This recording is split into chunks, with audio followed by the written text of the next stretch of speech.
ऊदल जंगल में भटकते हुए अपनी ससुराल नरवरगढ़ पहुंच गए। वहां ऊदल अपने साले युवराज मकरंद राय से मिले और पूरी कहानी उसको बताई। मुझे नहीं मालूम कैसे, पर यह सच है कि बिठुर के मेले में इंदल कहीं खो गया है। ऐसा होना तो संभव नहीं लगता। इंदल इतना बच्चा भी नहीं कि खो जाए। मुझे लगता है कि किसी ने उसे अगवा किया होगा। आप चिंता न करें, मैं अवश्य कुछ करता हूं। अब ऊदल गुप्त रूप से राजमहल में रहने लगे थे और मकरंद ने चारों ओर इंदल को ढूंढने के लिए अपने गुप्तचर भेज दिए थे। कुछ दिन बाद एक गुप्तचर आकर मकरंद से मिला। राजकुमार की जय। सूचना है कि बल्क बुखारे की राजकुमारी चित्रलेखा ने इंदल को बंदी बनाकर रखा है, और ये सूचना एकदम सटीक है क्योंकि राजकुमारी की दासी के हवाले से इस बात की पुष्टि हुई है। बहुत अच्छे, बहुत खूब। ये बात मकरंद ने ऊदल को बताई और बलख बुखारे पर हमला बोल दिया। ये खबर मिलते ही बलख बुखारे के राजा घबरा गए और उन्होंने तुरंत अपना दूत भेजा मकरंद के पास। राजकुमार, महाराज ये जानना चाहते हैं कि युद्ध का कारण क्या है। उनसे कहो कि उनकी बेटी राजकुमारी चित्रलेखा ने मोहबा के राजा परमाल के सेनापति वीरवर आल्हा के पुत्र को बंदी बना रखा है। अगर वो इंदल को लौटा देंगे तो हम युद्ध नहीं करेंगे। ये बात सुनकर बलख बुखारे के राजा ने मकरंद और ऊदल को अपने दरबार में आमंत्रित किया। दोनों जब पहुंचे तो उनकी बहुत आवभगत की गई।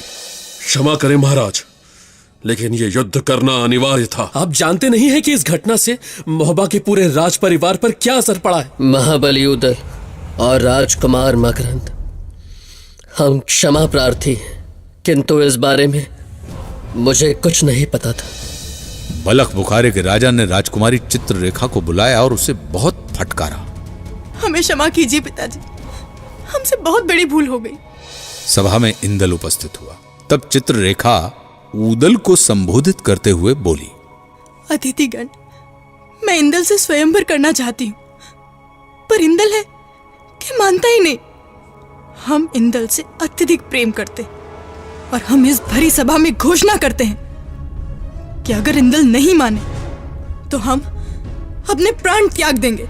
राजकुमारी, महोबा में हम कोई काम चोरी छुपे नहीं करते। आप इंदल को वापस कर दीजिए और हम आपको वचन देते हैं कि हम स्वयं आपका ब्याह इंदल से करवाएंगे। और फिर मकरंद ऊदल और इंदल को लेकर नरवरगढ़ की ओर चल पड़े। रास्ते में मकरंद ने ऊदल और इंदल को सिरसागढ़ में मलखान के पास छोड़ दिया।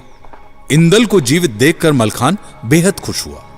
मलखान ने ऊदल को गले लगा लिया और दोनों बहुत देर तक आंसू बहाते रहे। सभासदों की आंखों में भी पानी आ गया। इसके बाद मलखान ने सिर्फ इंदल को ही महोबा भेज दिया और दूत के हाथों राजा परमाल को एक पत्र भेज दिया। इंदल को लेकर मलखान का दूत महोबा में प्रवेश कर गया। वो सीधे जाकर राजा परमाल से मिला। राजा परमाल इंदल को जीवित देखकर बहुत प्रसन्न हुए, लेकिन उन्होंने ये सबके सामने जाहिर नहीं किया क्योंकि महोबा में सब जानते थे कि आल्हा ने जल्लादों के हाथों अपने भाई ऊदल को मरवा डाला है। इस बात से राजा परमाल बहुत खिन्न थे। राजा परमाल ने आल्हा और सोनादे को बुलाया। इंदल को देखकर दोनों माँ बाप अपने बच्चे से लिपट लिपट कर रोने लगे। तभी दूत ने मलखान की चिट्ठी पढ़कर सुनाने की अनुमति मांगी। राजा परमाल ने अनुमति दी। सब ध्यानपूर्वक दूत को सुनने लगे। सेनापति महाबली आल्हा, इंदल को बलख बुखारे की राजकुमारी ने अगवा कर लिया था और ये बात राजकुमारी के पिता भी नहीं जानते थे। अब इंदल ने बलख बुखारे की राजकुमारी से विवाह करने का वचन दिया है। अब आप अपने पुत्र को ले जाकर विवाह करवाइए। हम बारात में सम्मिलित नहीं होंगे क्योंकि आपने अपने भाई की हत्या कराई है। हत्यारे की बारात में हम शामिल नहीं होंगे। मलखान। आल्हा के सर पर पहाड़ टूट पड़ा था।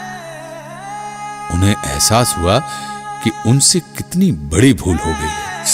उन्होंने अपना खंजर निकाल लिया और अपने गले पर चलाने लगे कि तभी इंदल ने उन्हें रोक दिया। पिताश्री, काकाश्री जीवित हैं और मलखान काकाश्री के पास सकुशल है। ये बात सुनते ही सब लोग एकदम चौंक गए। खुशी का ठिकाना ना रहा। आल्हा उसी वक्त सिरसागढ़ की ओर रवाना हो गए। सिरसागढ़ के किले में पहुंचते ही आल्हा सीधे अपने भाई ऊदल के गले से लिपट गए। भाई, मुझ जैसे महानीच को तो क्षमा का भी कोई अधिकार नहीं, किंतु आज मैं तुमसे क्षमा नहीं, अपनी करनी का दंड मांगना चाहता हूं। मुझे दंड दो, मुझे दंड दो। ये आप क्या कह रहे हैं भैया? आप बड़े भाई हैं। ना मैं आपको क्षमा दे सकता हूं और ना ही मैं आपको दंड दे सकता हूं। मैं तो केवल आपसे यही मांग सकता हूं कि एक बार फिर मुझे अपने चरणों में जगह दे दीजिए। और दोनों भाई एक दूसरे से लिपटे रहे। कहते हैं कि उस दिन भाइयों के इस प्रेम को देखकर स्वर्ग के देवताओं ने भी फूल बरसाए थे। स्वस्ति न इंद्रो वृद्धश्रवाः, स्वस्ति न पूषा विश्ववेदाः, स्वस्ति न साक्षर्यो वरिष्ठनेमिः, स्वस्ति नो बृहस्पतिर्दधातु, स्वस्ति नो बृहस्पतिर्दधातु, स्वस्ति नो बृहस्पतिर्दधातु। इधर महाराज पृथ्वीराज ने कन्नौज के राजा जयचंद की बेटी संयोगिता का हरण करके उससे शादी कर ली थी। तभी से राजा जयचंद पृथ्वीराज के दुश्मन बन चुके थे। और जब पृथ्वीराज ने महोबा पर चढ़ाई की तब राजा परमाल भी पृथ्वीराज के दुश्मन बन गए। जैसा कि प्रचलित है कि शत्रु का शत्रु मित्र होता है। अपनी बेटी के साथ जो हुआ उसका बदला लेने के लिए राजा जयचंद ने पृथ्वीराज की बेटी बेला से राजा परमाल के बेटे राजकुमार ब्रह्मा का बलपूर्वक विवाह करवा दिया। लेकिन इस विवाह के संपन्न होने के बाद पृथ्वीराज की सेना वहां पहुंच गई और बेला को लेकर वे दिल्ली चले गए। इसलिए विवाह तो हो गया था पर वधू ससुराल नहीं पहुंच सकी थी। बाद में आल्हा उदल ने यह निर्णय लिया कि दिल्ली पर आक्रमण करना जरूरी है ताकि रानी बेला को दिल्ली से महोबा लाया जा सके, और एक संदेश पृथ्वीराज चौहान के पास भेज दिया। पृथ्वीराज चौहान ने युद्ध की चुनौती स्वीकार कर ली। उन्होंने सेना नायक चामुंडा राय को भी समझाया और एक बार फिर रणभूमि में महोबा और दिल्ली की सेनाएं आमने सामने खड़ी थी। देखते ही देखते दोनों पक्षों ने एक दूसरे पर घनघोर आक्रमण कर दिया और घमासान लड़ाई शुरू हो गई। कहते हैं कि भारत के इतिहास में ऐसा युद्ध पहले कभी नहीं देखा गया था।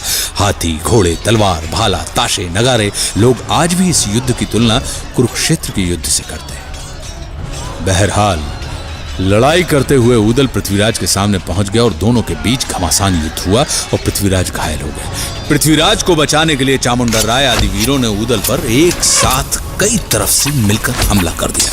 इतने सारे लोग एक साथ प्रहार करने लगे, लेकिन उदल ने भी घुटने टेकना नहीं सीखे थे। उदल आज अपने पूरे शबाब पर था और घोड़ा बिचला था उदल का, जिसमें बहे हजारों ज्वान और आधी जमुना में पानी बहे, आदि बहे रकत की धार। एक को मारा दुई मर जाए, तीसरा खौफ खाए मर जाए, और मरे के नीचे जिंदा लोग गहू पर लोथ नहीं लटकाए। उदल पर आज भैरवी सवार थी।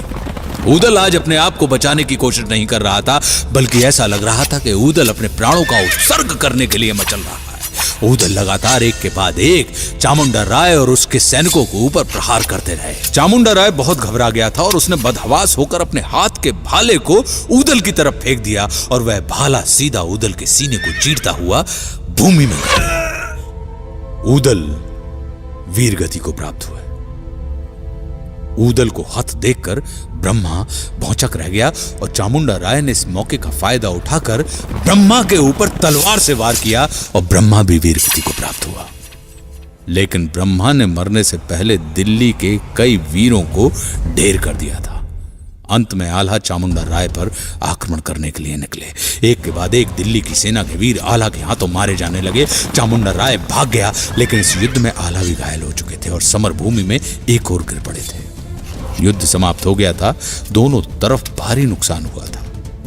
इन लाशों के ढेर में पड़े दिल्ली के सामंत संयम राय के कानों में महाराज पृथ्वीराज चौहान के कराने की आवाज पड़ी। उसने देखा कि समर भूमि में महाराज पृथ्वीराज चौहान निशक्त पड़े हैं और उनके शरीर का मांस गिद्ध नोच कर खा रहे हैं। सामंत संयम राय धीरे धीरे रेंगते हुए पृथ्वीराज चौहान के पास पहुंचे। जमीन से कटार उठाकर उन्होंने अपने शरीर के मांस को काट काट कर गिद्धों को खिलाना शुरू कर दिया। और इस प्रकार स्वामी भक्त सामंत संयम राय ने अपने नरेश पृथ्वीराज चौहान को बचा लिया। कहा जाता है कि समर भूमि में पड़े आल्हा को उस समय के प्रसिद्ध संत परम गुरु बाबा गोरखनाथ अपने साथ उठाकर अपने अखाड़े में लेकर चले गए। कहा जाता है कि आल्हा ने नाथ पंथ स्वीकार कर लिया था। एक मान्यता और है कि आल्हा अपनी कुल देवी मैहर माता के बहुत बड़े भक्त थे। लोग कहते हैं कि आज भी मैहर माता के ऊपर सबसे पहला पुष्प महावीर आल्हा के द्वारा ही चढ़ाया जाता है। एक और किंवदंती के अनुसार आल्हा का संबंध द्वापर युग से जोड़ा जाता है। आल्हा को बर्बरीक का अवतार माना जाता है। बर्बरीक कौन थे? महाबली भीम के पुत्र घटोत्कच के पुत्र का नाम बर्बरीक था। जब महाभारत का युद्ध शुरू होने लगा तो भगवान श्री कृष्ण ने पांडव पक्ष के सभी योद्धाओं को अपने पास बुलाया और उनसे पूछा कि इस भीषण युद्ध को कौन योद्धा अपने पौरुष की दम पर कितने जल्दी समाप्त कर सकता है। तो किसी ने कहा कि 5 दिन, किसी ने कहा 10 दिन, किसी ने कहा 1 दिन। लेकिन जब घटोत्कच पुत्र बर्बरीक को बुलाया गया तो बर्बरीक ने कहा कि मैं सिर्फ एक बाण से संपूर्ण युद्ध को समाप्त कर सकता हूं। तो भगवान कृष्ण ने बर्बरीक से पूछा कि इस युद्ध में तुम किसकी तरफ से युद्ध करोगे? तो बर्बरीक ने कहा कि मेरी मां का आदेश है कि जो कमजोर पक्ष हो तुम उसकी तरफ से ही अपनी शक्ति का प्रदर्शन करना। भगवान ने कहा कि तुम हमें बताओ कि कैसे एक बाण से तुम संपूर्ण युद्ध का समापन कर सकते हो। बर्बरीक ने अपने धनुष की प्रत्यंचा पर सिंदूर लगाई और उन्होंने एक पेड़ की तरफ इंगित कर भगवान कृष्ण से कहा कि मैं इस प्रत्यंचा को छोड़ूंगा और इस सिंदूर की एक एक बूंद ये सारे के सारे वृक्ष के पत्ते पर आ जाएगी। जहां जहां इस सिंदूर की बूंद को आप देखेंगे मेरा बाण उस पत्ते पत्ते को छेदते हुए जाएगा। भगवान कृष्ण ने परीक्षा के लिए उस वृक्ष के एक पत्ते को अपने पैर के नीचे दबा के रख लिया। इधर बर्बरीक ने प्रत्यंचा छोड़ी और उस वृक्ष के एक एक पत्ते पर वह चिन्ह अंकित हो गया।